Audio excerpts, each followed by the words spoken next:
Voici comment j'achète des biens locatifs et des biens pour renouveler, mettre sur le marché et vendre pour du profit aux États-Unis sans jamais passer par la banque ou bien utiliser mon crédit. C'est avec une des stratégies les plus puissantes pour acheter de l'immobilier aux États-Unis. Et non, on ne passe pas par un agent commercial ni par la banque. Ça s'appelle Creative Finance Subject to. La finance créative littéralement traduit en français. Ça veut dire quoi? Ici aux États-Unis, les données immobilières sont publiques. Ça, c'est les données de tout le monde. Ici aux États-Unis, vous pouvez aller dans n'importe quelle commune, trouver les propriétaires qui sont en détresse, qui veulent vendre leur maison. Ça peut être des toutes nouvelles maisons, ça peut être des maisons qui sont lapidées, ça peut être des maisons individuelles ou bien des maisons à plusieurs étages. Mais pour quelle que soit la raison, ils veulent vendre. Les données sont publiques sur preforeclosures.com, auction.com. Et ce que vous pouvez faire quand vous appelez ces propriétaires-là, c'est négocier avec eux. Imaginez-vous, vous trouvez un propriétaire d'une maison, ils ont acheté la maison il y a 10 ans, ils avaient pris une dette de VA loan ou bien de FHA loan.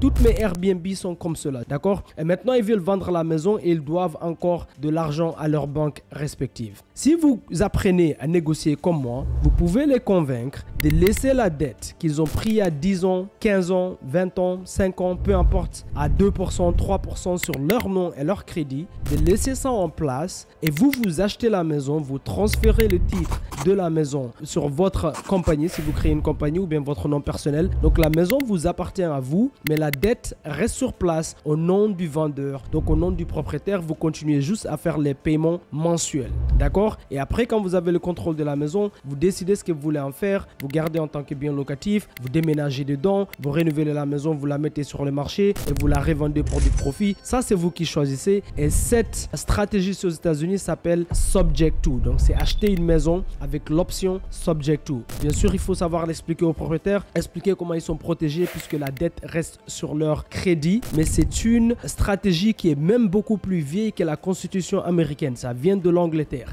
et c'est légal ici aux États-Unis. C'est fait par des milliers de personnes tous les jours. Même Donald Trump, la famille Donald Trump ou bien Donahue pour ceux qui savent lire. Si vous lisez son livre The Art of the Deal, vous allez voir que tous ces biens immobiliers, il les achète avec cette stratégie. Et c'est exactement comme ça que j'ai construit tout mon portefeuille immobilier ici aux États-Unis sans jamais passer par la banque. Même nos projets de rénovation, c'est comme cela que je les achète. J'arrive à convaincre aux propriétaires des maisons qui ont une dette sur la maison déjà, mais ils veulent vendre pour quelle que soit la raison. Ils sont mariés à un prix. J'arrive à les convaincre de laisser la dette à leur nom. J'ai des dizaines et des dizaines de maisons comme cela à leur nom et moi je continue juste à faire les paiements mensuels et du coup je ne dois pas aller à la banque, présenter mon crédit, présenter mes fiches de paye, aller sur tous ces processus-là. Je continue juste à faire les paiements mensuels. D'accord la famille? Donc bien sûr, vous devez toujours calculer, apprendre à faire l'analyse de la maison pour être sûr que par exemple, si vous prenez la responsabilité de faire les paiements mensuels et que les paiements mensuels c'est $1500, vous devez être sûr que vous pouvez faire louer la maison pour au moins $2000. Ça a du sens. À part si vous n'êtes pas un investisseur et que vous comptez y vivre dedans. C'est comme ça que j'achète même mes maisons primaires, là où je vis. Je trouve les propriétaires. Donc, il y a une liste aux États-Unis qu'on appelle Pre-Foreclosures. C'est la liste la plus puissante que vous pouvez viser aux États-Unis parce que les Pre-Foreclosures, ce sont les propriétaires qui sont en retard sur leur dette bancaire. Ils n'ont pas payé la banque pendant des mois, peut-être 3 mois ou bien 6 mois. Et la banque essaie de saisir la maison. Ces données sont publiques sur preforeclosures.com,